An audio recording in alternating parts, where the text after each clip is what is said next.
8:42 minutos, 7:42 en las Islas Canarias, y tenemos con nosotros ya a nuestros queridos tertulianos, don Mario Noya, ¿qué tal? Muy bien, buenos días.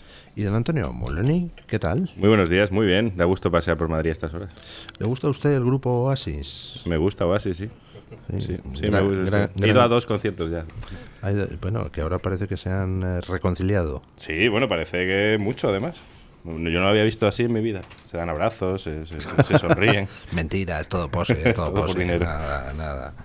Pero bueno, dicen que los matrimonios por interés son muy duraderos, claro, mientras dura el interés. Bueno, son hermanos, quieran o no van a ser hermanos siempre estos, o sea, más vale que funcione. Bueno, Sánchez vuelve a ser excluido de otra reunión, la reunión de emergencia que se va a celebrar mañana, donde participan Trump, Merz, Macron, Meloni, el polaco Donald Tusk, el secretario general de la OTAN, Rutte, Keir Starmer, el finlandés, que nunca me acuerdo cómo se llama.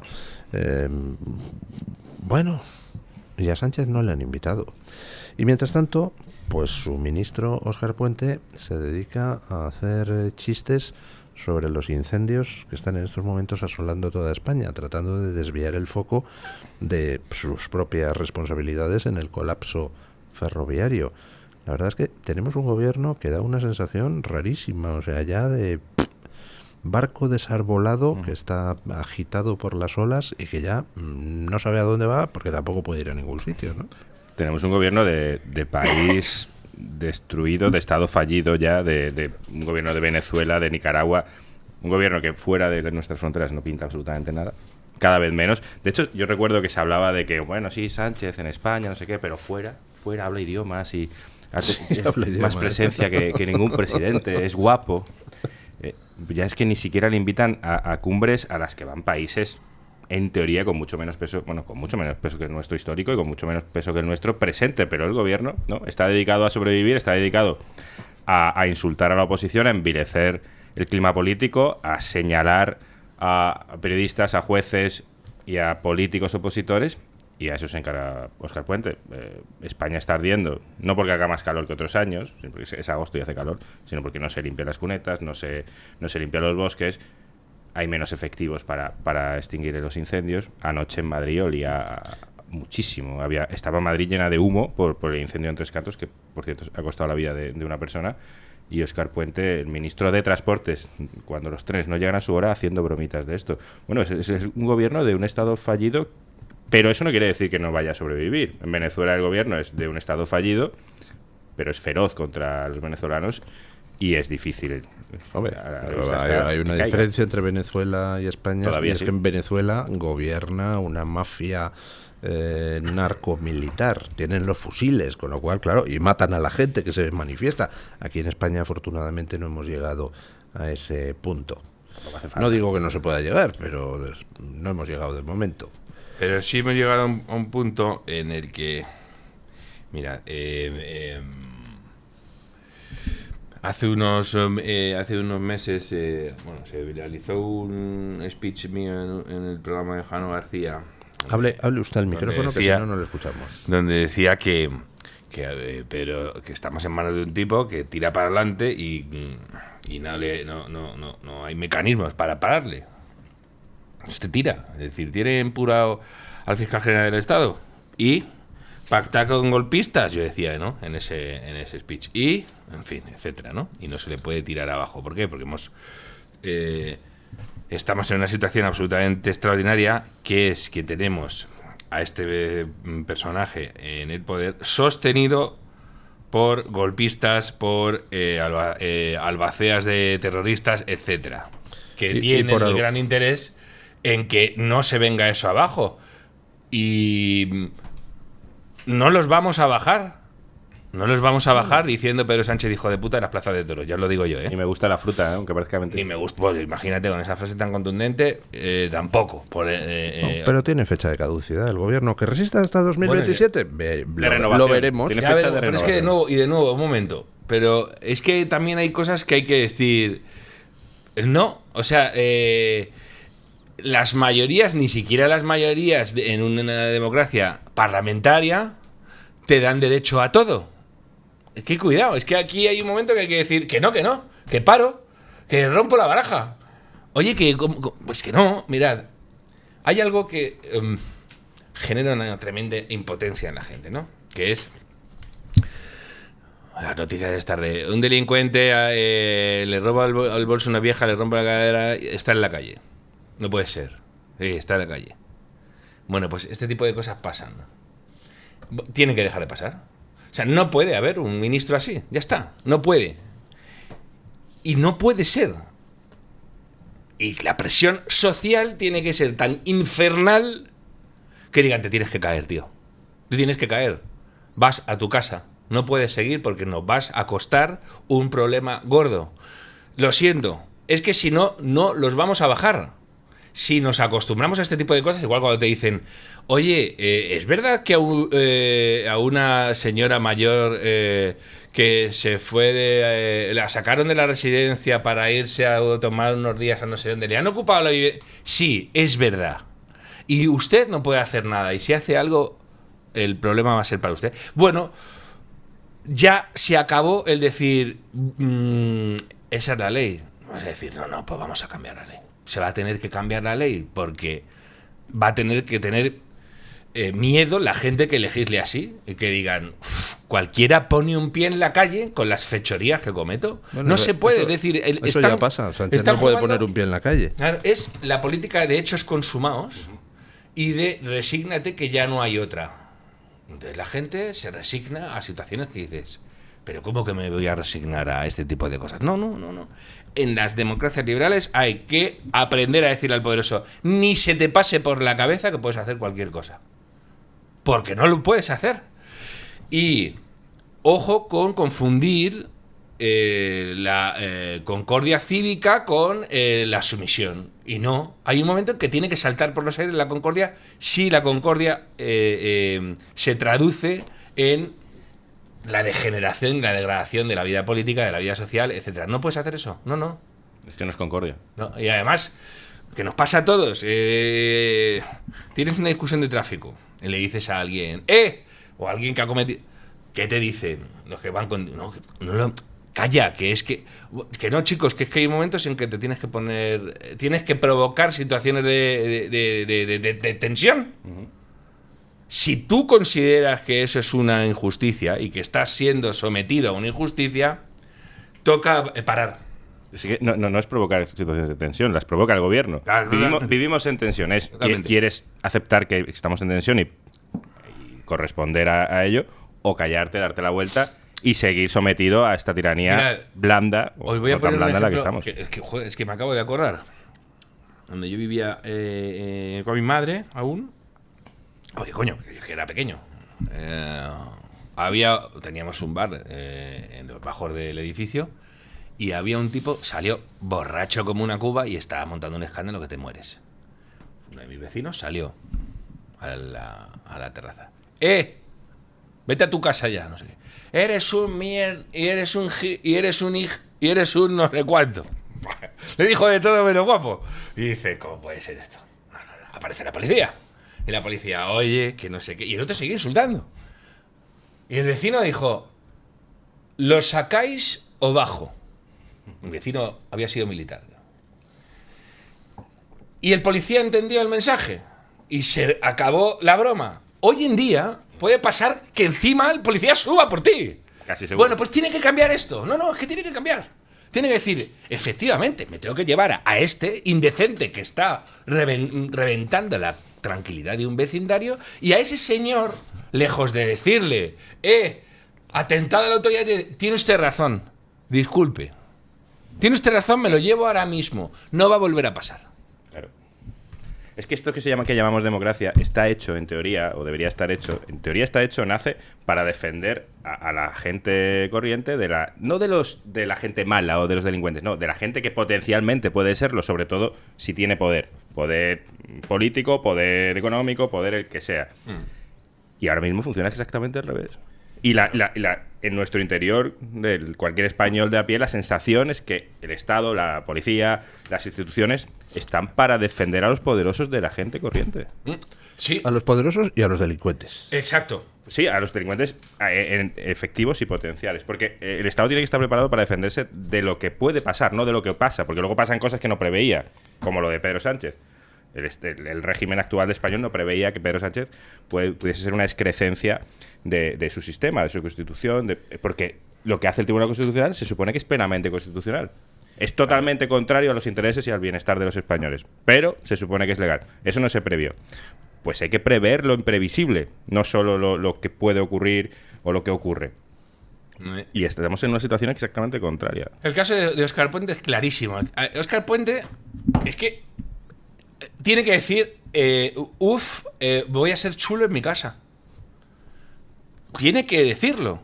Porque ayer, fíjate cómo está el panorama, la sensación de impunidad, que es lo que genera rabia social. Y es, me estoy riendo de los incendios, hay una persona ya... Ha muerto esta me parto de risa aquí, y los que se piensan que he reculado, que se esperen, que voy otra vez. Y empieza otra vez a decir que si Feijóo es el amigo del narco y no sé qué, no sé cuánto. Que no, que es que tú mañana no puedes salir a la calle. Tú no puedes salir a la calle y tu gente te tiene que decir, me estás amargando la vida y los que me amargan la vida tienen razón. Fíjate qué panorama tenemos, Oscarcito, que no puedo salir de casa por tu culpa. Por tu culpa, no por la de la gente que me dice, ¿estás con esa alimaña que se está riendo mientras tiene el país tercermundizado en términos ferroviarios y que se está echando unas risas con unos incendios devastadores? ¿Estás con eso? Usted te tiene que decir, y tiene razón, tienen razón, fíjate tú por dónde que tienen razón. Y que este tipo diga, efectivamente, tienen razón, me meto en mi casa. Es que es tan sencillo como ser miembro del PSOE, representante del PSOE, en estos momentos debería tener un coste social. No, Eso es lo peor que le ha pasado a España en los últimos 2 siglos. Porque es lo peor. Es que si no, o sea, yo entiendo que el que te escucha así en frío a las 8:54 dice, madre mía, cómo vienen estos hoy. Pero yo no tengo la culpa de la gentuza que tenemos en el gobierno y que como si tú no ocupas ese espacio, lo ocupan ellos. O sea, lo de la Santolaya haciendo OnlyFans con los muertos de una residencia, lo están haciendo. Es decir, no los echas para atrás, te van a comer. Te van a comer con tu dinero. Con el que no tienes. Con el que te ha hecho pudrirte en agosto en casa, en Madrid. Con tu dinero, tío. Ayer, no sé si era en público o algo así, te daban consejos para disfrutar de la vida loca ¿Te imaginas lo que escribiría esta gente? Con un gobierno de derechas que no pudiera, que hiciera que se hubiera volatilizado la clase media. La clase media lo que le define es la propiedad. Sí. Se acabó la propiedad para la clase media, ¿vale? Y que te dijeran en la prensa oficialista, en la prensa labardera, oye, qué bien es estar en tu casa sin acondicionado, móntate, juégate al Risk. Pues es lo que están haciendo. Entonces, tomamos el espacio público. El espacio público es las redes sociales y el espacio público real, etcétera, o lo toman ellos. Sí. Y son tan malos como parecen, tan malos en todos los órdenes. Son incompetentes, son inmorales, son indecentes. Suele ir de la mano. Lo peor de cada casa. Sí, sí. Y te van a cogotar. Y van a ir a por ti. Porque tú eres el que, además, sí es verdad, mira, no quiero problemas. Pago de cualquier manera. Es decir, impuestos o con sometimiento o en... Bueno, pues... Con silencio. Claro. Bueno, ¿para qué hace Óscar Puente toda la basura que hace? Óscar Puente tiene un problema y es que pues todo el mundo está experimentando en primera persona el colapso de la red ferroviaria desde que él es ministro. Bueno, la cosa viene de antes, pero vamos, con él parece que los asuntos se han agravado todavía más, cosa que parecía imposible. Le han reprochado el que mientras que de nuevo volvió a haber anteayer otro colapso ferroviario en el AVE, pues él estaba de vacaciones en Altea. Entonces, ¿cómo reacciona el tío? Pues señalando que Mañueco está de vacaciones mientras hay 2 incendios en Castilla-León. Claro, si lo hubiera dicho así, es decir, Mañueco está de vacaciones mientras Castilla y León se quema, pues entonces no habría habido escándalo. Le habrían dicho, ¿qué pasa? Estás con el y tú más, pero tú de vacaciones en Altea, ¿no? Pero el problema es que el tío pone un mensaje graciosillo. A ver, Mañueco, está la cosa calentita en Castilla y León. Dices, hace falta ser imbécil. Sí. O sea, encima es patán y lo hace mal. Les leo un mensaje que ha puesto Lucía Echevarría hace 2 horas. Seguimos para bingo con Óscar Puente. La web de Renfe lleva caída toda la noche. No hay taquillas nocturnas. 6:15 de la mañana y ya hay cola para intentar comprar billetes en Atocha. Esto es tercermundista. Lo es.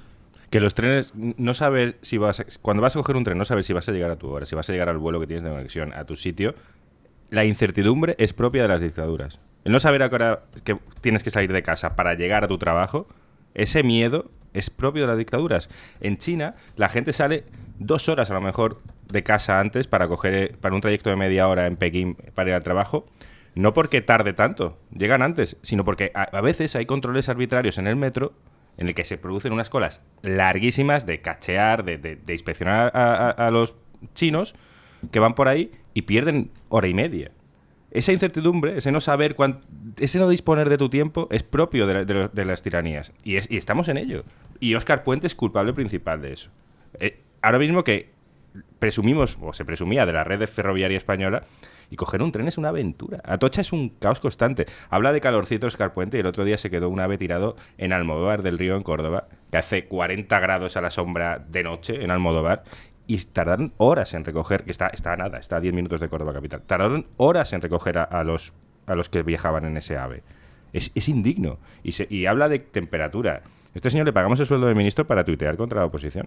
Es un sicario. Óscar Puente, sí, bueno, en otras circunstancias, ahora no estamos aquí, no usa las armas el gobierno. Bueno, habría que ver a Óscar Puente siendo ministro en Venezuela. ¿Qué haría Óscar Puente? Porque llegaría a ministro en Venezuela Óscar Puente. Pues no estoy yo muy seguro, ¿eh? Pues no será por maldad. No, pero le faltan otras cosas. O sea, los regímenes narcomilitarotes valoran otro tipo de cosas, no a los chistosos estos. Chistoso se le deja que sea al pirao de Maduro, pero... Es un sicario, es un matoncete de quinta, pero... Bueno, pausa publicitaria y seguimos. Bueno, ayer moría Miguel Uribe, candidato de la oposición a la presidencia de Colombia, a quien un sicario de 14 años tiroteó hace 2 meses. Por supuesto, el gobierno colombiano de Petro no ha hecho nada por esclarecer quién contrató al sicario. Hay 2 sospechosos evidentes. Uno, el narcotráfico, y otro, la extrema izquierda colombiana. Valga la redundancia, ¿no? Miguel Uribe, su madre, también fue asesinada en su día por el narco, por Pablo Escobar, por denunciar precisamente el papel del narco en la política colombiana. Bueno, lo hemos puesto antes en las noticias, es que es tremendo. Miren la reacción del jefe de gabinete de Petro cuando le preguntan por la muerte de Miguel Uribe. Bueno, la actividad política siempre tiene un riesgo. Yo no creo que esto haya aumentado el miedo a los candidatos, como dicen algunos. Toda actividad tiene un riesgo. Manejar bicicleta tiene un riesgo de caerse, tropezarse o que lo atropelle un vehículo. Y más nuestra actividad pública en un país tan convulsionado, no de ahora, porque esto es un país que está convulsionado en los últimos 200 años de muerte, guerra, asesinatos y de sacar al adversario como sea del camino. Toda actividad tiene un riesgo. Muere un candidato opositor asesinado, pues quizá por gente cercana a Petro, fíjense, uno puede tener la sospecha. Y bueno, pues, ir en bicicleta tiene un riesgo, ser político tiene un riesgo. Hace falta ser canalla, ¿no? Hay que ser miserable. Dice que es un país convulsionado en los últimos 200 años. Es una forma de reconocer que antes de la independencia estaban mejor. Pero bueno, aparte de eso, Colombia es quizá de toda la región el país con la institucionalidad más robusta en los últimos casi 100 años. Es un país mucho más serio de lo que a veces parece y que ha sobrevivido al crimen organizado durante décadas. No solo las FARC, que ha sido un Estado dentro del Estado. Pablo Escobar fue tuvo prácticamente un Estado dentro del Estado, para los cuales, por cierto, buenísima relación con el Partido Socialista Obrero Español. Y Colombia se ha sobrepuesto a todo eso. Parece que, quiero pensar que se va a sobreponer a Petro, pero a Petro, como diría Zapatero, le conviene que haya tensión. Y le viene conviniendo que haya tensión desde que pasó de ser terrorista a político sin solución de continuidad. Fue alcalde de Bogotá, dejó Bogotá hecha unos zorros. Durante el gobierno de Iván Duque, que fue severísimo con los confinamientos, la vacunación, etcétera, sacó a mucha gente a la calle. Petro hizo que ardiese Colombia, y hasta que no consiguió llegar a Nariño, a la presidencia del país, no paró, consiguió llegar. Y en su presidencia solo ha servido para que el narco vuelva a tener una fuerza en Colombia que antes no tenía, para que el país se empobrezca y se envilezca. La oposición es perseguida, el periodismo libre es perseguido en Colombia, los medios de comunicación libres son perseguidos y los jueces son constantemente amenazados. Hasta el punto de que Miguel Uribe, precandidato cercano, aunque no familiar, a la estirpe política de Álvaro Uribe, el presidente que más cara plantó al narco, ha sido asesinado. Y Gustavo Petro es responsable, aunque sea subsidiario, es responsable del asesinato de Miguel Uribe. Gustavo Petro es quien envilece la sociedad colombiana, es quien enfrenta a la sociedad colombiana. El jefe de gabinete, con el cadáver caliente de Miguel Uribe, se atreve a decir que también la gente se cae de la bicicleta, que es peligroso. Oiga, ni han hecho nada por esclarecer, porque claro, si van al fondo del asunto, a ver qué encontramos, y aunque hagan más o hagan menos, Gustavo Petro es responsable, os repito, del asesinato de Miguel Uribe. Es tremendo lo que ha pasado en Colombia, y no solo en Colombia. La izquierda siempre está haciendo sonar la alerta antifascista, y aquí te pones a pensar y los políticos a los que se asesina o a los que se intenta asesinar son de derechas. Siempre. A Pim Fortuyn lo asesinó un ecologista. Un ecologista. Un verde. Un ecologista. No lo sabe nadie. Es que No lo ha dicho nadie sabe el nombre del tipo que asesinó a Pim Fortuyn, que era un tipo... era gay, abiertamente gay, y que dijo: yo no voy a tolerar que los imanes me digan en mi país cómo me tengo que comportar. El que tenga algún problema ya sabe dónde va. Tiene que ir. Que tuvo pareja marroquíes. Pim Fortuyn disparado, muerto. A Donald Trump el año pasado lo intentan matar. En Ecuador cayó también un candidato de derechas. A Fico casi lo matan. A Bolsonaro lo casi apuñalaron. Alejo Vidal Cuadras lo han intentado matar. Bueno. A Trump 3 veces. O sea. Y por no hablar en España, lo que hemos visto, ¿no? La campaña de exterminio contra el UCD en el País Vasco, fue una campaña de exterminio. Y lo que tuvo que pasar el Partido Popular en el País Vasco y en Navarra, sobre todo, ¿no? Además era... ¿Dónde fue? Creo que hubo momentos especialmente escalofriantes, porque asesinaban a un tipo, lo sustituía uno en Rentería, y lo asesinaban también. Caso de Zamarrillo. Bueno, pues Merche Ezpurúa es ahora la adora la prensa del Parlamento, igual que a Óscar Puente, por cierto. Le dan premios. La prensa parlamentaria le da premios. Una delicia de persona. Y la verdad es que solo hay una cosa más abyecta que la clase política española, que es la clase periodística española. Y en concreto los corresponsales parlamentarios, un saludo, pues son lo más abyecto que hay dentro de la abyecta clase periodística. La clase periodística española es repugnante. Y además perfectamente consciente del poder destructor que tiene en sus manos, y lo utiliza a conciencia. Así que... Pero fijaos, ¿no? El caso. Y nada, no busquéis campañas de concienciación. No va a haber grandes reportajes en los medios sobre quién era Uribe y por qué lo han asesinado, etcétera, ¿no? Sin embargo, de Petro, que pertenecía a una organización terrorista que asaltó el Palacio de Justicia. Claro, imagínate que para decirle a un tío de izquierda, bueno, ¿dónde está el problema? ¿no? Mira, Otegi. Claro. Petro es el Otegi colombiano. Claro, no. Así que imaginaos, están en estas y de verdad, o cambiamos las tornas o van a seguir diciéndote que los hombres de paz, Otegi y compañía, son los buenos y que los que se parían en medio eran los malos. Es que es peligroso hacer política. Es que te dicen- peligroso hacer política. ¿Dónde vas? ¿Para Dice, qué no te creo que metes? esto haya aumentado el miedo de los candidatos opositores. O sea, canalla. O sea, que esa era la idea, ¿no? Claro.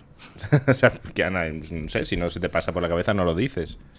Era el plan. Y no, hay historias además en la vida política colombiana que son escalofriantes. Es verdad que en Colombia ha habido, ojo, que ahí sí que ha habido, bueno, es verdad que es un país muy, muy turbulento políticamente desde hace ya más de medio siglo, desde el asesinato de Gaitán. Hace, yo qué sé, hace un montón de tiempo, yo creo que fue en los 40. Y es verdad que ha sido muy convulso y que ahí ha pasado de todo. No te puedes poner a repartir, pero los que van presumiendo son estos. Por cierto, Álvaro Uribe, que no tiene relación de parentesco con el Uribe, a Álvaro Uribe le asesinaron al padre en un asalto a su finca. Fueron las FARC. Y murió como en las películas. O sea, él sabía, porque no era la primera vez que iban a por él, y dice, bueno, pues nada, muero, pero voy a morir con las botas puestas, ¿no? En fin. ¿Qué sucede? Hemos llegado a tal perversión de la moralidad y tal, que la gente que se defiende pasa a la historia como canallas, resentidos, como los que han provocado el envenenamiento de la política, etcétera, ¿no? Por ejemplo, Álvaro Uribe. que toca hacer un montón de reflexiones. En España hubo décadas donde se cazó impunemente a políticos y dice la gente, y ninguna víctima se tomó la justicia por su mano. Hay que hacer una reflexión sobre si eso Es bueno o malo. es bueno o malo. Tú me puedes decir, Mario, ¿cómo se te ocurre? En un Estado de Derecho es malo. En un Estado de Derecho que deja sin resolver el 50% de los crímenes de ETA, no sé si es bueno o malo. Porque tú no te puedes tomar la justicia por tu mano cuando la justicia funciona y cuando se te garantiza que hay una serie de pautas que se van a seguir, en fin, que se proscribe el delito. Te dicen, no, tú no vas a tener que ocuparte, ya voy yo. No habéis ido. No habéis ido. Y ha habido gente que se ha aprovechado de ese tipo de situaciones. Otra cosa es que te parezca bien, mal o regular. No sé, creo que vi un vídeo del Hincho hay un trapero, un cantante o un... No estoy muy Sí, puesto. trapero. El Lenore por aquí. Canta trap. Está Luis más puesto Que el Hincho es un personajazo. Y sale diciendo, yo he estado viviendo 3 años de Ocupa y la ocupación está mal. Está mal. Y dice, le preguntan, creo, por Daniel de Desocupa, y dice, no me cae bien, pero entiendo lo que hace. Dice, te estoy diciendo yo ahora que... No, pero abre un poco el debate. Es decir, ¿hay circunstancias donde se está fallando a la sociedad? No se te vaya a ocurrir decir que ahora el problema entonces va a ser gente que está intentando buscar soluciones para que eso deje de suceder. Que lo principal es que eso deje de suceder. Que no suceda. Que no suceda. Que tú no vuelvas a ver en tu vida una imagen de una señora mayor entrando en su portal y que le rompan la cara y le roben que no lo vas a volver a ver. Dime eso. Y entonces yo dejo de buscar soluciones mágicas. Recuerdo siempre el caso de Paco Pérez Avellán, que en paz descanse. En Villaverde hubo unos incidentes, no sé si estaban protagonizados por dominicanos y gente del barrio. No me acuerdo qué pasó, pero hubo ahí no sé si hubo una muerte o no sé qué pasó. Pero enseguida todo el mundo, cuidado, el racismo, la convivencia. Oye, que no vayáis a hablar de convivencia a Villaverde. Y entonces Paco Pérez Avellán decía, si has provocado, si has generado el problema, no tengas la desfachatez, la desvergüenza, la sinvergonzonería de decirle a la gente que lo está sufriendo y que no quiere sufrirlo más, estate quieto, no hagas nada hasta que a mí se me ocurra la manera más viable y presentable de suceder el ¿no? Yo creo. Eso es un problemazo que tenemos ahora mismo. Sí. Eso es lo que ha pasado un poco en Colombia, ¿eh? Aquí dices, nadie se tomó la justicia por su mano. Bueno, en Colombia hubo presidentes puestos por el narco durante décadas, hasta Pastrana. Con Pastrana empezó una reconstrucción nacional que Uribe medio culminó, dejó bastante culminada, pero luego Santos, bueno, hizo lo que le dio la gana y vendió el país. Con Uribe... Con la inestimable colaboración de organizaciones externas. Claro, por supuesto, bien financiado. O sea, Santos es Premio Nobel de la Paz, o sea, ni más ni menos.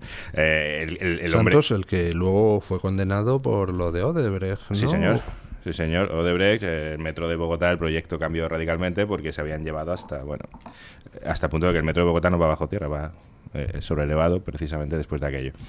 El Santos vendió el país, pero Uribe consiguió que los colombianos conociesen su país, hasta ese punto. O sea, amigos míos colombianos me dicen, pero es que yo no conocía Colombia. En Colombia es baratísimo volar, porque es un país con 3 cordilleras altísimas, que las carreteras están infra preparadas. Cuesta mucho tiempo ir de un sitio a otro y es muy peligroso. No construyeron autovías porque también, aparte de caro, era peligroso. En Colombia, Uribe comenzó a hacer unas caravanas militarizadas para poder viajar por el país. Y promovió y defendió que las Fuerzas Armadas se defendiesen de las FARC, cosa que no hacían antes. Y oye, si usted tiene que acabar con la vida de los terroristas, acabe con la vida de los terroristas. Lo del caso de Santos Uribe es sangrante. Es sangrante. Es una cosa estremecedora. No hay un caso igual. No, peor aún. Es decir, le dices a los colombianos: voy a someter a referéndum en plan de paz. Los colombianos te dicen de manera abrumadora no. Sobre todo en las zonas donde sufrían a la guerrilla, ¿eh? Y dicen, bueno, me lo paso por el forro, os lo impongo, sí, y me dan el Nobel de la Paz. Claro, es que luego dicen, oye, cuidado con la deslegitimación de las instituciones y los actores políticos. Perdón. No, pues de Santos viene Petro. De Santos viene Petro. No os la busquéis. Y eso que has dicho, Antonio, es así. Yo tenía un amigo que estuvo casado con una chica colombiana de origen humildísimo y decía, bueno, es que yo, era fervorosa partidaria de Uribe y no era ni mucho menos blanquita. Y no sería de Bogotá. Y decía, es que por fin podía ir a la granjita de mi familia, porque había una cosa en Colombia. Bueno, nuestro querido amigo Guillermo podrá hablar mucho más claramente, compañero, de estos dramas. Había una cosa que se llamaba pesca milagrosa. La pesca milagrosa es que las FARC secuestraban autobuses que iban por la carretera y secuestraban a todos los que estaban ahí dentro para obtener rescates. Algunos eran secuestros express y otros los podían tener en la selva no sé cuántos tiempo. Hacían, las reclutas de menores por las FARC, y no te quiero ni contar si eras mujer y caías en manos de las FARC. De esto no te va a hablar jamás Irene Montero. Jamás. No te quiero ni contar lo que era eso. El infierno que era eso. Bueno, pues ahí ha estado. Entonces, eso es lo que, de nuevo, le tienes que decir a los políticos: que ni se os ocurra. Que ni se os ocurra. Que los gobernantes democráticos tenéis menos legitimidad que ninguno para hacer eso, porque precisamente se impuso un régimen democrático para que no se abusara del poder. Entonces, vosotros sois los que menos perdón tenéis a la hora de abusar del poder, porque estáis... Eso es como cuando te dicen... Con Franco se sufría, era una dictadura, no se podía hacer... Claro, era una dictadura, salida de una guerra civil, ¿verdad? Un dictador ahí arriba, ¿bien? Bueno, tienes una justificación para decir, bueno, me oprimieron. En una democracia donde se vota, si se vota que tú no puedes hablar en tu idioma, estudiar en tu idioma, es infinitamente peor, porque las opresiones encima tienen como una pérdida de legitimidad. Que tú no vas a poder hacer eso. Que la razón del sometimiento no pueden ser los votos. Es más Claro, imperdonable claro. ejercer tiranía, la tiranía de la mayoría de la que hablaba Tocqueville, que la tiranía de la minoría, de un tipo que ha tomado el poder. Que no, Por que supuesto. tú eres... Es un crimen de lesa democracia hacer ese tipo de cosas. Extralimitarte, meterte donde no te llaman. ¿Qué ha sucedido? Se meten donde, por definición, hoy en día los políticos se meten donde no te llaman. Por no decirte la manera que tienen de darte la vuelta como un calcetín a la vida cotidiana. Vi una foto el otro día en Twitter, un vídeo. Una calle en Valencia de 200 metros. En esa calle en Valencia de 200 metros hay... Ojalá la gente lo pueda poner en Twitter porque creo que es fácilmente localizable ese vídeo. Me invento las cifras, pero no las proporciones. 20 plazas para coches eléctricos, una plaza para 10 motos y 3 plazas, 1, 2 y 3 para coches normales.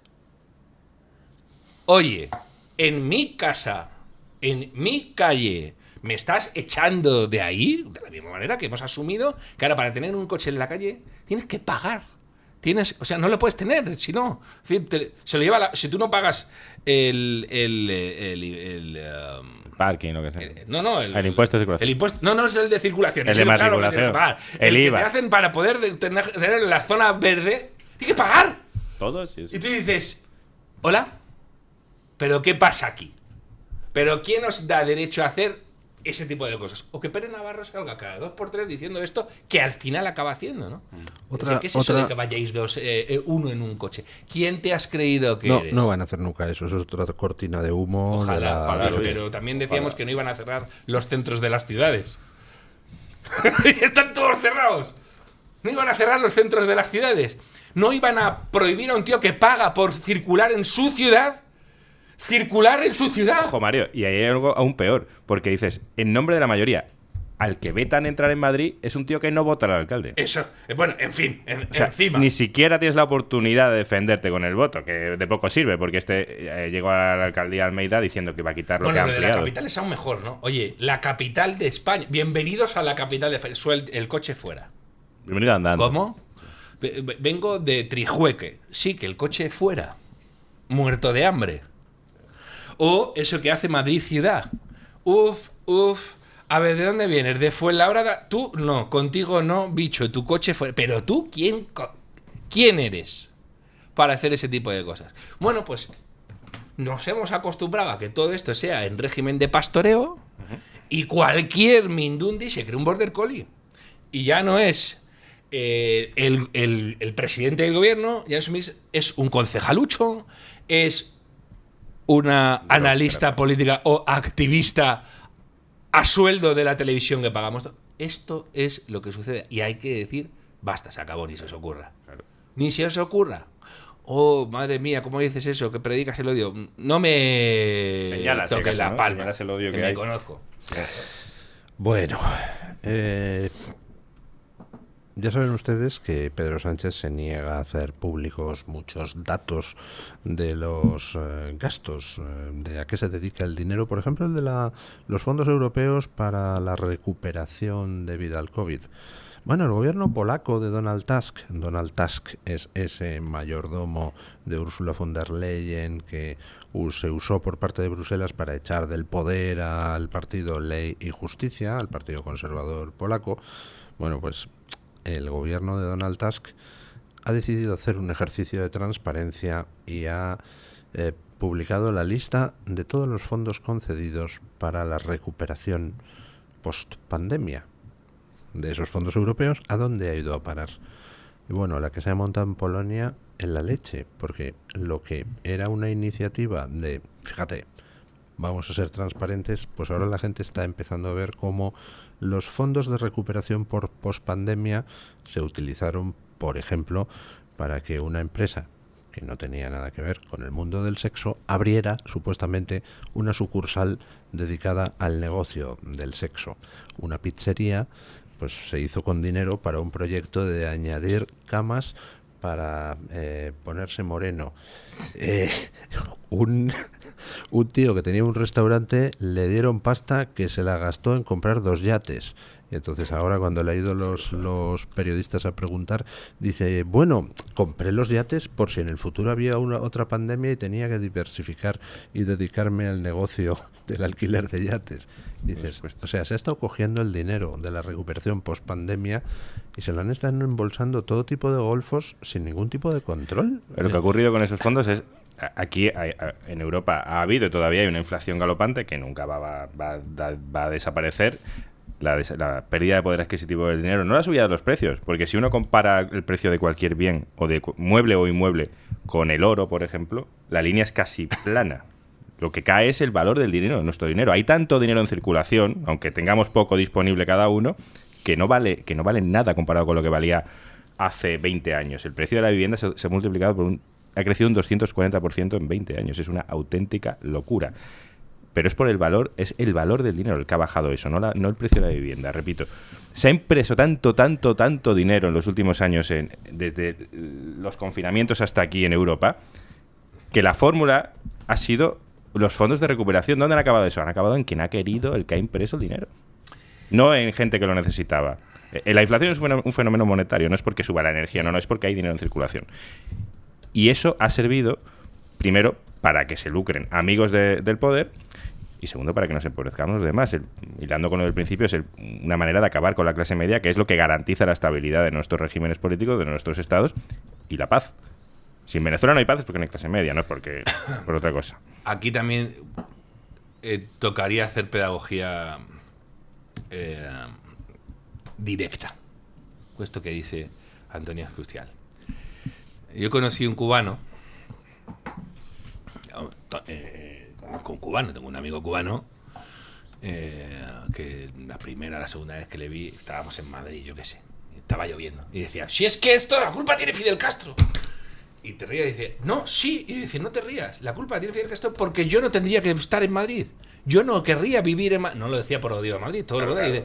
A mí hay un tipo que me ha echado de mi país y yo no quiero vivir en un país donde llueve como llueve aquí. Yo qué sé, imagínate.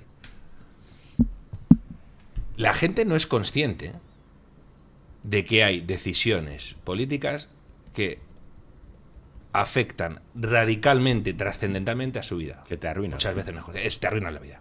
Es decir, tú tardas. Imagínate. Estás con tu pareja, sin tu pareja. ¿Qué hago? ¿Alquilo? ¿Compro una casa? Ay, espera, vamos a esperar un poco este año.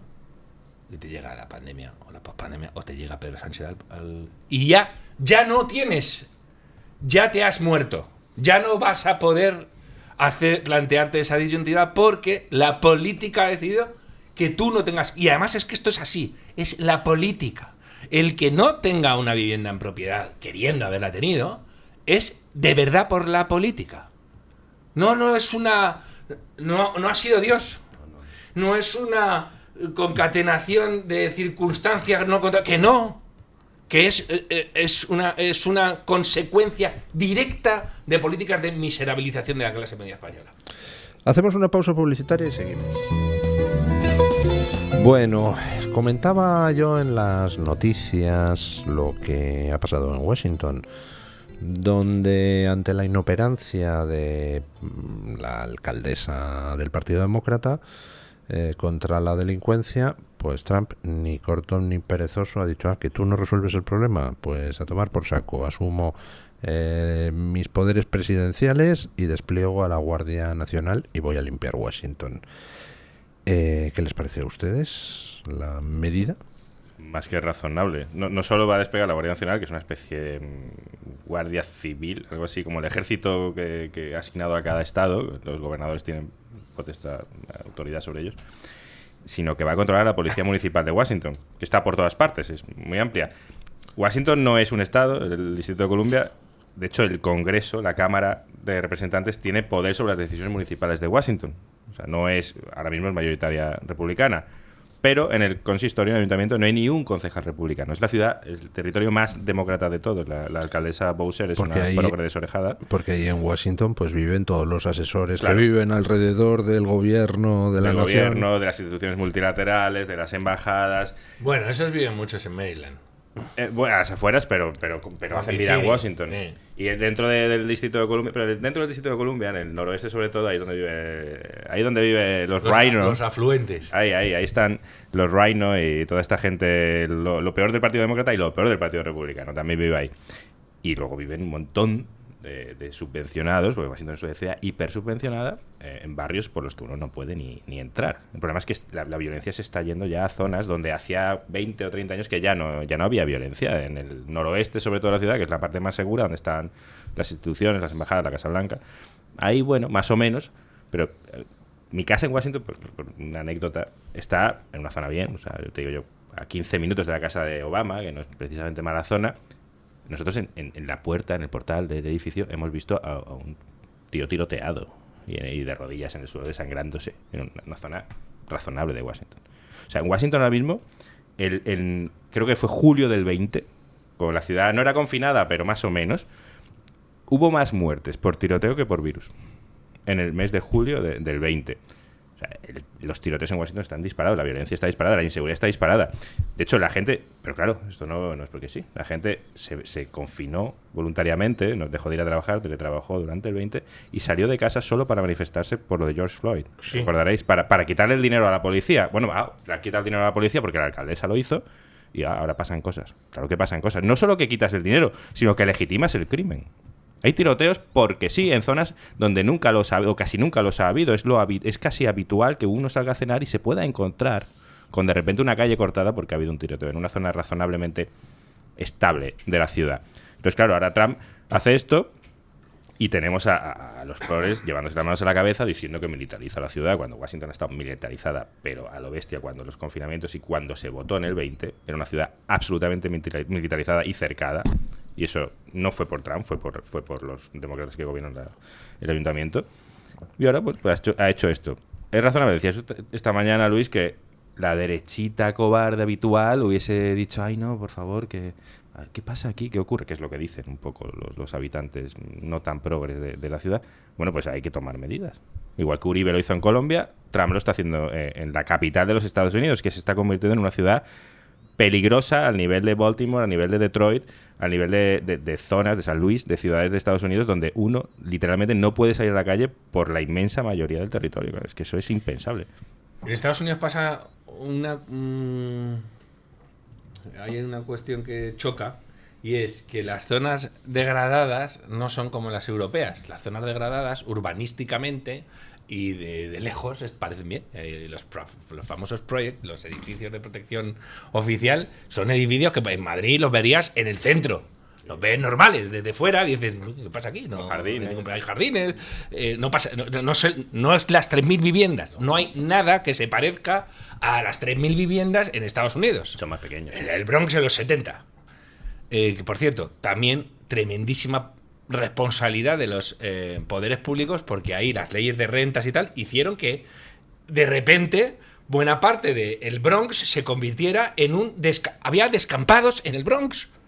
Y las famosas películas de Charles Bronson y tal, la gente quemando madera en la calle, porque como no se protege eso y como al propietario no le dejaba hacer nada, pues se degradaba. Es que no puedes construir. Eso es, y no podías hacer nada. Pues toma, ¿no quieres que se haga nada? Así se queda tu ciudad, para que sepáis lo que es bueno. Entonces, ¿qué sucede?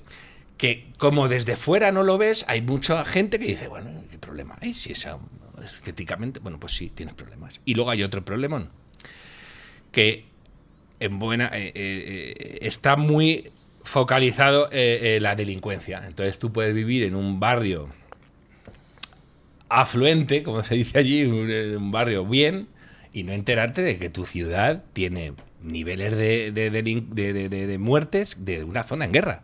Y eso ha pasado en buena parte de las ciudades demócratas.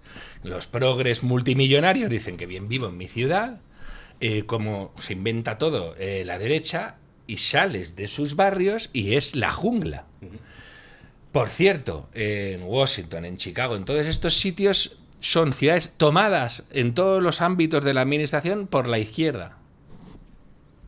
Ahí no pueden, cuando decían, vamos, el racismo institucional, y tú dices, la muerte de George Floyd, y veías, el jefe de la policía negro, el sheriff negro, el alcalde negro, el fiscal negro, eran todos negros. como todos son los negros que asesinan a negros. Que esto es otra cosa que nadie quiere tocar allí. Los crímenes, la criminalidad afecta desproporcionadísimamente a la población negra. A la hispana en menor medida. Pero esas dos comunidades son las que tienen un problema, porque encima ya digo, repito,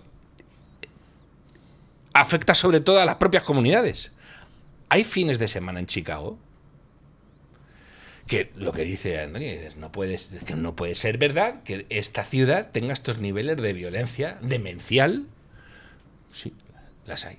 Me estoy leyendo ahora un libro de un tipo, por cierto, es un comentarista de la Fox, es un tipo negro, al que asesinaron en un tiroteo random en Chicago a un hermano. Y consulta las estadísticas de cuánta gente murió ese día y ha decidido contar la historia de, no sé si son 9 personas que murieron el mismo día que su hermano. Cuando cuenta la historia dices, madre mía, ¿qué sucede? Porque te encuentras crímenes como un señor de 70 y pico años, muy respetado en su propia comunidad, que sale a dar un paseo por la noche porque le cuesta dormir. Creo que le cuesta dormir en buena medida porque recuerda cómo asesinaron a un amigo suyo después de haber estado con él tomando copas, y se encuentra un grupo de niños, de adolescentes, que están pasando una noche de pijamas en la calle, sin nadie, y le dice, oye, ¿pero qué hacéis aquí tan tarde? ¿Qué hacéis aquí tan tarde? Cogen un cono de los que marcan obras y tal, y le revientan la cabeza. Hay una imagen y se ve a los niños, el chico, el hombre, consigue sobrevivir al primer zapatazo que le da un niño de 14 años que debe medir 2 metros, y luego unas niñas se dedican a rematar al tipo. Todos de la comunidad, todos negros, los niños, creo que salió uno condenado, los demás en la calle. En fin, este tipo de cosas espeluznantes que dices, aquí ha fallado tantas cosas en cadena que veremos a ver qué ha sucedido y por qué pasa esto en Estados Unidos. Hay un tipo, Donald Trump, que no se limita a decir, ay, pues fíjate qué cosas pasan en las comunidades negras. Imagínate a Trump. Trump debería decir que se maten entre ellos, no me votan, ¿no? Si fuera un político como más dicen que es, que se maten entre ellos y a mí no me votan. Ya ves tú qué problema tengo, ¿no? Va y dice que no, que esto no puede ser, que esto no puede ser y en mi país va a imperar el orden. He visto antes un vídeo de una de las comentaristas de la cadena ABC, que allí en Estados Unidos pues es una cadena, hombre, no precisamente fachosférica. De esas no hay ninguna, ni siquiera la Fox. Bueno, es una cadena bastante progre. Sí. Y comentando la decisión de Trump decía, bueno, es que a mí me han atracado por la calle, decía la presentadora de la cadena ABC. Dice, es que todos estamos experimentando en primera persona lo que es la delincuencia en Washington, así que eso de que la delincuencia ahora es un poco menor que el año pasado, que dice la alcaldesa, oiga, pues no lo sé, pero a mí me han atracado por la calle. Es que, ¿no? Lo que ha dicho Antonio es que han empezado a atracar a asistentes de congresistas, a congresistas en Capitol Hill y en la zona donde están, donde se supone que ni se te pasa por la cabeza que alguien se dedique a hacer... ¿Cuál es la zona buena de la ciudad de Washington? ¿Al norte o al sur? El noroeste. El noroeste. Está dividida en Noroeste. Una curiosidad arqueológica. ¿Sabían ustedes que, bueno, en todas las culturas siempre se asocia el concepto de arriba con algo positivo sí. y el concepto de abajo con algo negativo? Eso parece bastante intuitivo y natural. En la cultura occidental, arriba lo asociamos con el norte. Pero eso no es universal en todas las culturas. O sea, nosotros asociamos arriba con el norte y, por ejemplo, eso tiene su influencia en la distribución de barrios ricos y pobres. Existe una correlación en todo el mundo occidental que tiende a situar los barrios buenos, los barrios ricos, al norte de las ciudades y los barrios pobres al sur. Es bastante habitual que eso sea así. Hay estudios cuantitativos al respecto. Sin embargo, por ejemplo, en la antigua cultura del Indo, en el subcontinente indio no era así. Arriba se asociaba con el oeste, con lo cual los barrios ricos en las ciudades antiguas de la cultura del Indo estaban en la parte oeste de la ciudad, no en la parte norte. No, sí, y bueno, eso Washington pasa, es eso, claro. norte y oeste. Y bueno, también hay culturas que el gesto de negación de la cabeza es de arriba abajo, nosotros, pero hay culturas en Asia que es al revés, que es la manera en que nosotros decimos sí es decir no, tened cuidado a la hora de hacer transposiciones culturales. No, pero en serio, hay una cuestión ahí, por otro lado, que va mucho más allá, que es lo que hace este hombre en el libro que os cuento, porque no se dedica, no es un panfleto político, no se dedica a fustigar solo en términos políticos, sino el tío va más allá y dice, ¿cómo hemos fallado como sociedad para que generen este tipo de cosas? Y significativísimamente la comunidad más destrozada por este tipo de cuestiones es la negra, que es la más protegida en términos de welfare en Estados Unidos. Desde que llegó los programas de la Big Society de Lyndon Johnson y tal, las comunidades negras han experimentado una implosión salvaje, porque además les ha hecho... Han desaparecido las familias, no hay padres, no hay hombres negros adultos en las casas. Han desaparecido los padres, sí. No, han desaparecido los padres. Sí. Y esto lo dijo Obama en un discurso antológico, no lo volvió a decir. Que decían, oye chicos, si de verdad queréis que esto prospere, se necesita que los niños negros tengan referentes varones negros en sus casas.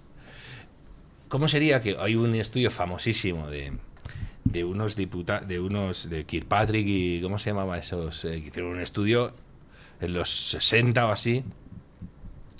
No, los 60 no, más tarde. Que medían las políticas de la Big Society. Fueron los que se dieron cuenta. Eran Kirkpatrick y el otro no me acuerdo cómo se llamaban. Eran dos congresistas demócratas que dijeron, ¿qué estamos haciendo aquí? Y lo que estabais haciendo es romper todos los vínculos sociales naturales y dejarlo todo en manos del Estado. Vale, pues así ha ido. La población negra en Estados Unidos es la más devastada. Sí. Es muy habitual hacer diferencias por razas en Estados Unidos. La más estable quizás sean los asiáticos, luego los blancos, europeos, etcétera, luego los hispanos y la población negra está devastada. Pero los que se han asesinado son el 90 y tantos % por negros, claro. Por supuesto. Y son temas de los que no se puede hablar, en lo que la población blanca de las ciudades que vota demócrata y de los suburbios, de los barrios buenos de alrededor de las ciudades, los 5 más caros de Estados Unidos están alrededor de Washington, por cierto, Virginia y Maryland, no quiere hablar de ello. Eso que se llama virtue signaling, que es a ver quién presume más de ser bueno y de estar de parte de la multiculturalidad, de promoverla, defenderla desde su mansión de las afueras y desde el coche a la oficina y de la oficina a casa también en coche, no pisa el metro, no pisa la calle, así es muy fácil. Pero eso está reventando la vida de la población negra en Estados Unidos, que es la que más crímenes comete, la que más desestructurada está y la que vive, que eso suena raro, pero vive de subvenciones. Las subvenciones para la población negra en Estados Unidos es bestial. Las subvenciones de las ciudades, los impuestos urbanos en Estados Unidos son altísimos y son redistribuidos normalmente a población negra muy poco productiva y algunos de ellos y con problemas reales porque tienen problemas educativos demenciales. Las políticas públicas penalizan que haya familias estructuradas. En cuanto tienes familias estructuradas, te retiran ayudas. Claro. Entonces tú dices, hay gente que hace cálculos. Tienes que mudar. Que dices, bueno, a ver, ¿quién me da dinero? ¿El Estado? Vale, pues ¿qué necesito ser? ¿Madre soltera? No me voy a casar, no me voy a juntar. Son mecanismos absolutamente perversos. Y... de hecho, pero la cuestión es que culturalmente se ha generado un discurso que es brutal. Y es que a los niños negros que quieren ir al colegio a aprender y luego buscarse un trabajo, los llaman tío Tom y traidores, y que eso no es de negros. O entrar en la policía, etcétera. Que por cierto, hay otros discursos ahí, como que la policía es muy... es que la policía es blanca y les tiene manía. Y luego vas a los datos y dices, es mentira, tíos, es que es mentira, ¿no? Es que estáis mintiendo todo el santo día. En Filadelfia, que es una ciudad que en las zonas negras ya no es una ciudad, que es una cosa distópica, Los policías son negros. Los policías son negros. Y el problema es que esos policías negros tienen mala prensa en su comunidad. Están mal vistos por buena parte de su comunidad. No te quiero ni contar el papelón repugnante y siniestro que han hecho muchísimos líderes negros que viven. Hay una industria de esto. Hay una industria de esto, de la sociedad incivil. Para el avance de las personas de color, que es una de las ONGs más importantes o de las asociaciones cívicas más importantes de Estados Unidos, ha cambiado radicalmente para muy mal. Para muy mal. Y hay verdaderas industrias. Y hay reverendos, Al Sharpton, que parecen hijos de Satán en vez de hijos de Dios. Se forran. Viven de excitar el odio, de excitar las más bajas pasiones, y ninguno le dice, tíos, dejad de lado la cuestión estructural y tal, que no, que tenemos unos problemas aquí a los que hay que meter mano. ¿Por qué? Porque entonces ahí te la juegas con los matones de tu barrio, etcétera. Y ahí ya ser héroe como que cuesta más. Como que. Pero es una pena, don Luis, porque los negros en Estados Unidos, que la han tenido tan horrorosamente mal por las razones obvias que conoce todo el mundo, sin embargo, en tiempos de la esclavitud y en la posesclavitud y en los momentos más jodidos, cuando la emergencia del Ku Klux Klan, con las leyes de Jim Crow, etcétera, es que se las apañaron para salir adelante y generaron unas sociedades, unas clases medias prosperísimas que con todo en contra salían adelante y ponían en aprietos a las clases medias blancas que les querían poner trampas sobre el camino. Por ejemplo, la gente no lo sabe, los sindicatos en Estados Unidos fueron una fuerza contra los negros. Empezaron a pedir sindicaciones en numerosas profesiones para que no entraran los negros. Supieron entrar, supieron abrirse paso. Hay una historia admirable de líderes negros que salieron adelante sin todo el discursito repugnante que tienen ahora que escuchar los jóvenes negros que mueren a manos de jóvenes negros. No hay manera de resucitar ese tipo de nombres. O, si se los resucitan es para mal. Encima, vuelvo a decir. Mira, este es el caso de negro tío Tom. Y había negros tío Tom que decían que no, que sí, a mí me han hecho la vida imposible. Y sí, que hay racismo. Me da igual, voy a tirar hacia adelante, voy a ponerme las pilas. Nada. Nada. Con la población negra de Estados Unidos, con el sector de la población a nivel mundial que mejor ha funcionado la retórica de víctima-perpetrador, que es en lo que se basa el pensamiento, la ideología woke, ¿no?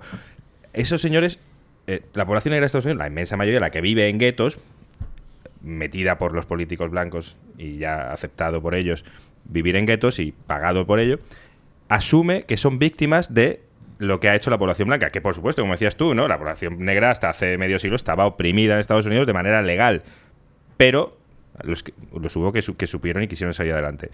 Pues ahora que no está oprimida de manera legal, sino muchas veces favorecida, viven en esa retórica de víctima-perpetrador, que es básicamente la consagración del odio. Y el odio no es más que lo que genera una expectativa no resuelta. A estos señores se les dice que llevan una vida peor que los blancos por culpa de los blancos. Y en ese odio se saca de ellos lo que quiere cualquier gobernante, normalmente blancos. Pero además, por otro lado, y encima, ¿por qué ha generado tanto rechazo por otro lado? Estados Unidos, dices, tío, ¿qué le vas a hablar de discriminación? ¿A un chino en Estados Unidos que les han hecho perrerías de colores? A un hispano. A un hispano. Que los negros los odien. No, y muchos de ellos. Eso es otro melón que los demócratas no abren. Pero los hispanos han tenido leyes discriminatorias en buena parte de territorio hasta hace nada. A los judíos les vas a hablar de discriminación. Es decir, Estados Unidos se ha generado con comunidades discriminadas. O en Estados Unidos o fuera de Estados Unidos. Es decir, a los japoneses que recluyeron en campos de concentración en la Segunda Guerra Mundial. Entonces, de repente, al 90% de la población a los irlandeses americana, el discurso victimista de los negros, y dice, tío, pero ¿qué me estáis contando? Pero que me estáis... Y acá a mí me dicen, no, tus padres... ¿Mis padres? Si mis padres vinieron en un barco comiendo rata y se tuvieron que tirar no sé cuánto tiempo en cuarentena y luego trabajaron en las sweet shops durante 27 horas al día. ¿Qué me estás contando de privilegios? Ha provocado un rechazo muy fuerte. Y hay un rechazo implícito en algunas ocasiones y explícito en otras. Sí. Pero sobre todo lo importante es que a ellos les ha destrozado. Sí. Es que esa política de hiperprotección, de supuesta hiperprotección y de mantenimiento les ha destrozado. Y ahora van y los políticos siguen diciendo, venga, y ahora vamos a pagarles compensaciones por la esclavitud. ¿Y tú cómo? En California. Y te dice uno, pero si aquí no hubo esclavitud. No existía California. Que es que no había ni negros en California, porque había muy pocos. Es más, contraintuitivamente, pues la gente piensa, California, Estados Unidos, ahí hay muchos negros. California es un estado donde hay muy pocos negros en términos comparativos. Woke, por eso es tan woke. Y te ponen, y dicen, no, vamos a pagar reparaciones. Tíos, sois un atajo de indeseables que jugáis. A mí lo que me gusta es lo de vamos a pagar reparaciones y tal. Pero oye, ningún progre americano propone devolver las tierras a las tribus indias, ¿eh? Ninguno lo propone. Bueno, no. Como no quedan indios. Y sobre todo las reparaciones de repente. No, pero algunos se lo toman peor y te dicen, reparaciones a mí, que tuve una guerra civil que costó 600.000 vidas y que destruyó la nación. ¿De qué me estáis hablando? Entonces ahí se acaban las discusiones. No te quiero ni contar cuando empiezan a sacar que hubo soldados negros en el ejército confederado, o que había esclavos que no eran negros, o que había esclavos negros propietarios de esclavos. En fin, ¿qué te vamos a contar? Pero es más fácil dividir por negros y blancos, porque es más rentable. Al final todo se resume en la frase esa de Reagan, ¿no? Si se mueve, póngale un impuesto. Si se sigue moviendo, dele una subvención. Por cierto, hubo también otro cortocircuitaje ahí total que habéis hablado de los indios, porque a Trump lo votaron cantidades alucinantes de indios. Y a pesar de que en la administración Biden se les dio incluso mucha más visibilidad, había cargos indios, sí, etcétera, y dijeron los indios, vale, sí, lo que queráis. Por cierto, los indios, otros que tienen unas situaciones socioeconómicas brutales, los niveles de alcoholismo, los que viven en reservas, es un espectáculo todo eso. Y ya digo yo que ahí la culpa no es del paradigmático político republicano que fuma puros y se los enciende con billetes de $100. Que por cierto, esos ya, si existen, no están en el Partido Republicano. Porque el Partido Republicano es otra cosa. Ha pegado un volantazo fuerte ahora, claro, y es un partido que está como muy, muy identificado por los electores en general con la clase trabajadora. Es decir, cuando haces encuestas en Estados Unidos, eso ha dejado de ser el identificador del Partido Demócrata.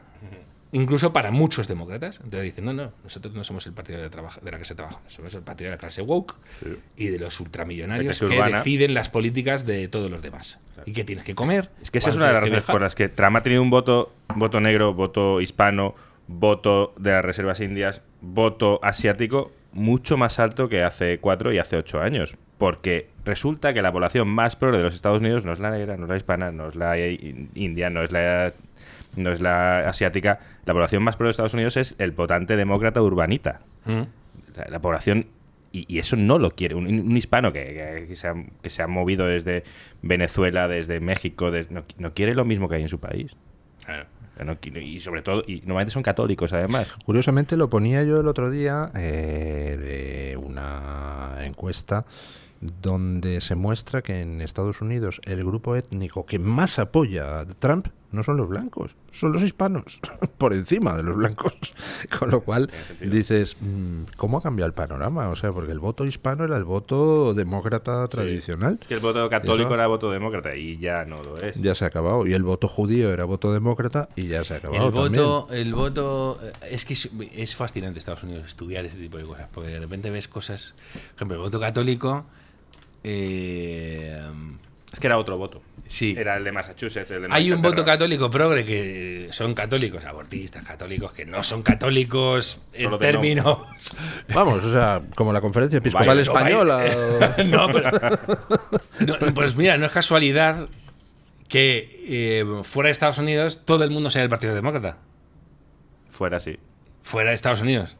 Pero dentro hay Oiga, todo el mundo no insulte. Sí, pero digo, claro, pero fuera ha pasado toda la vida. Yo recuerdo, cuando yo era pequeño, leías la prensa de derechas en España y los buenos siempre eran los laboristas fuera, los demócratas, los malos, los conservadores, los republicanos, y aquí pedían el voto para la derecha. Digo, aquí algo pasa algo raro. González Pons, ¿no? Bueno, como Muy Feijóo, González Pons, como todo. no, y de antes. Es que tú cogías ABC Pues sigue pasando. y decías, "Pues, qué curioso lo que sucede". Pues sí que somos un país excepcional entonces España, pues sí. porque el único sitio donde la derecha es buena es España. No te quiero ni contar Israel. Sigue pasando todo. Sigue Todo pasando. Y además, y luego por otro lado, Orbán. también hay que tener en cuenta que las maneras de identificación política no son extrapolables muchas veces. Y hay gente a la que tú considerarías de derechas en tu país que en su país no lo consideran de derechas. Porque a lo mejor lo que marca la línea política es una cuestión geopolítica y no socioeconómica. Por ejemplo, en Israel ha habido campañas electorales donde el insulto era "este es de izquierdas", y el otro decía "no, yo no soy de izquierdas". Imagínate cómo es de Israel, ¿no? Pero hay políticos que apoya gente. En Israel hay políticos liberales, que allí pueden pasar por izquierdistas y que aquí los puede apoyar gente que no sea especialmente de derechas. Eso depende mucho de la situación. Pero que digo, en el mundo católico, en Estados Unidos están pasando ahora cosas importantísimas. El mundo católico sigue teniendo tendencia demócrata, pero las publicaciones intelectuales, hay intelectuales católicos conservadores que son brutalmente influyentes en el panorama político norteamericano protestante. Claro, es que hay dos católicos en Estados Unidos, por decirlo así. Está el católico de origen irlandés e italiano de Nueva Inglaterra, de Nueva York hacia el norte, por decirlo así, entre Nueva York y Boston, que hay muchos que son... Ese es el católico progre. Claro, es el Kennedy de la vida, el Biden. Y luego está el católico, que son van siendo la mayoría, que son los de origen hispano, que van llegando. O los conversos como Vance. Bueno, los conversos, por supuesto, son todo lo contrario de un progre. Entonces hay gente joven, blanca, y además estos están pidiendo misa en latín. Es la religión que más crece. Son como muy activos. Sí. Y son muy conservadores. Y llama la atención porque Estados Unidos hubo un momento que tuvo un componente casi anticatólico. Es decir, aquí lo que nos define es que no somos católicos. Salvo Maryland, que se llama así por algo. Bueno, hoy Tenemos... Don Luis, me han dicho hoy que gritaba, y es que he leído un mensaje aquí de doña Carmen que decía: "No tienes cojines". Digo, ¿cómo que no? Y era que me está diciendo: "No, súbete, que sales bajito en la tele". Digo, bueno. Es verdad que hemos dicho, y además de hecho lo han dicho mis compañeros en el control, concretamente Andrea Rojo, que es la que hace la realización durante este mes de agosto, ha dicho: es que yo creo que haría falta ponerle quizás uno de esos alzadores, como del cine, ¿no? Así que si he gritado, la culpa ha sido por doña Carmen, que ustedes saben que yo soy una persona morigerada. No, y siempre la culpa mía. Recuérdenme que traiga algún cojín de casa o algo para don Mario. Cojines, que no Cojines. otras cosas. Bueno, hoy hacíamos una pregunta que yo explico por qué la hacía. Es que ayer, pues una oyente me decía: yo es que creo que jamás va imponiendo el relato gracias a todos los medios de comunicación que están todo el día machacando. Y yo decía, pues yo tengo la sensación de que no, yo creo que la sociedad española va por otro lado. Y curiosamente, don Luis, esta misma mañana yo también le decía lo mismo, que a mí me da la sensación de que en España la opinión pública mayoritaria apoya a, por así decirlo, la causa palestina, que en muchas ocasiones no directamente está relacionado con Hamás, pero por desgracia en la Franja de Gaza sí, frente a Israel. Y don Luis del Pino me decía lo contrario, que creía que en España mayoritariamente se apoyaba a Israel.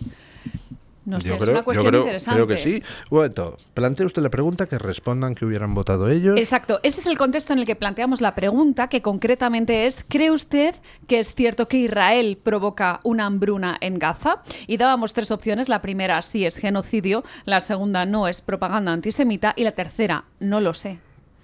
Esa era la pregunta que lanzábamos, y luego de la derivada, por así decirlo, Yo he era la votado. cuestión. Bueno, Yo no lo creo, pero el otro día, Luis, vi un informativo de 4 por casualidad y era pura propaganda todo lo informativo, y no era precisamente propaganda pro-israelí. Ya. Sí, Claro, sí, la propaganda claro. es brutal en todos los medios. bueno, ¿Qué creen ustedes que ha salido en la encuesta? ¿Cuál opción ha ganado? Es que yo lo he visto ya. Ah, Yo usted también lo lo he visto. Es que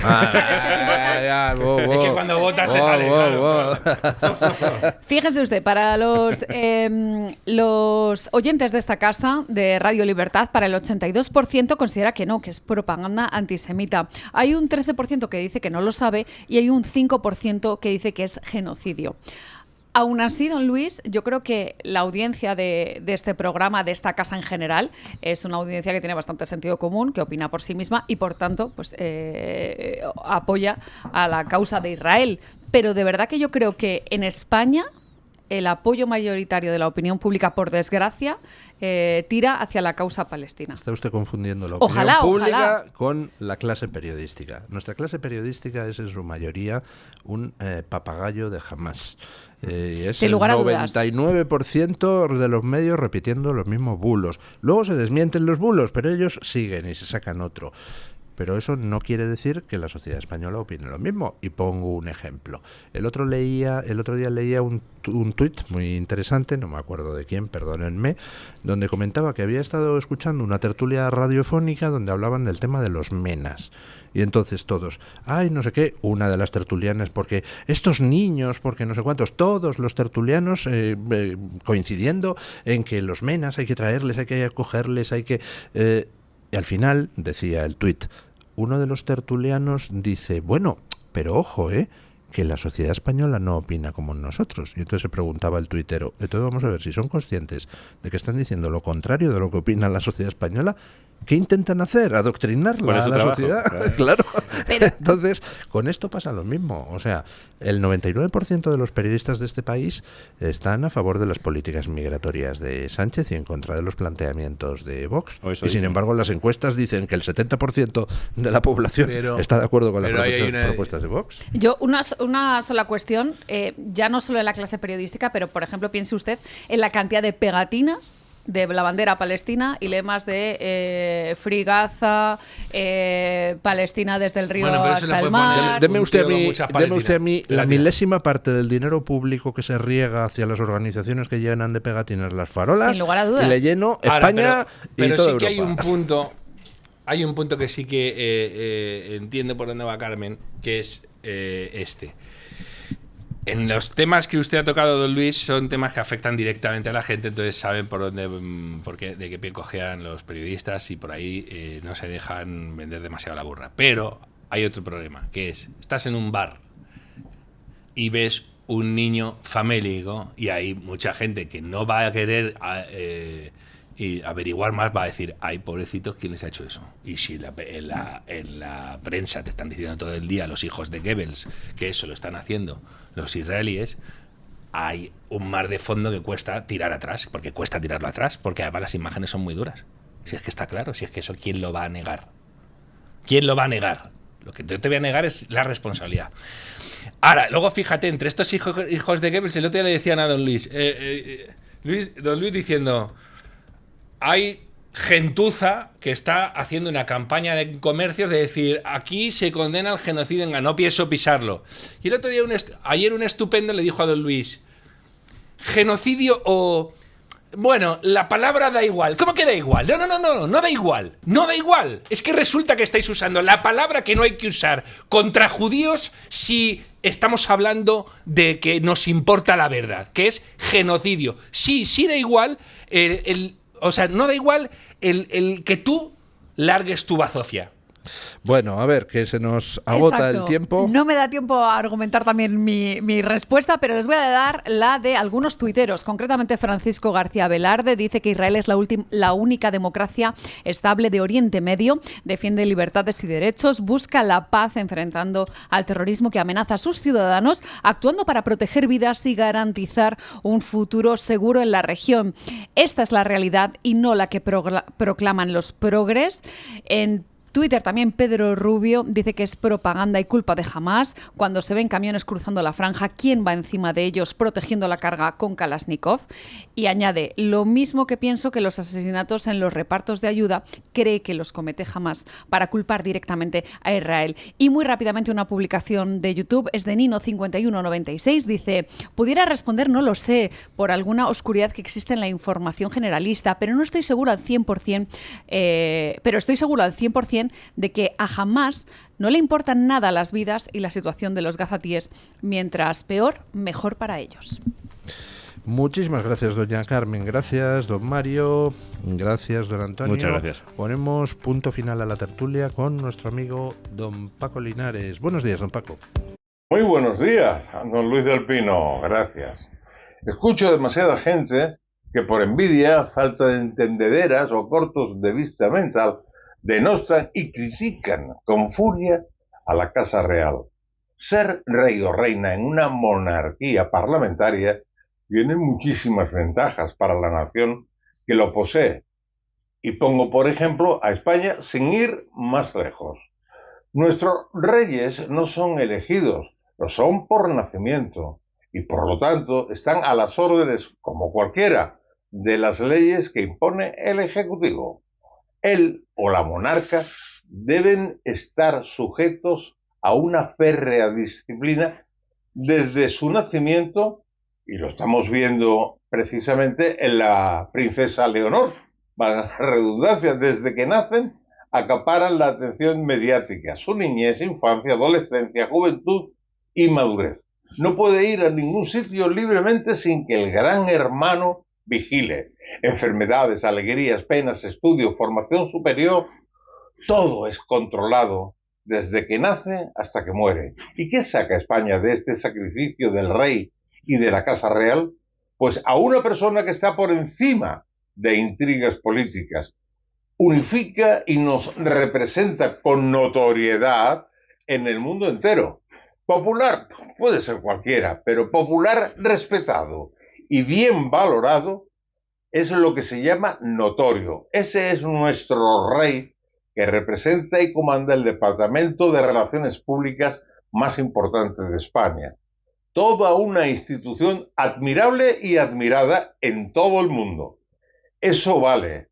Los que saben de publicidad y relaciones públicas cuesta miles de millones de euros. Pues no, la Casa Real mantiene su presupuesto con solo 8,4 millones de euros.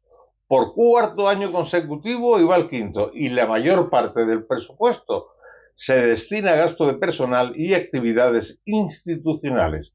Incluso el sueldo de don Felipe VI y de doña Leticia. ¡Vivan los reyes de España! ¡Viva el jefe del Estado Felipe VI! Mañana, más y mejor. Punto final.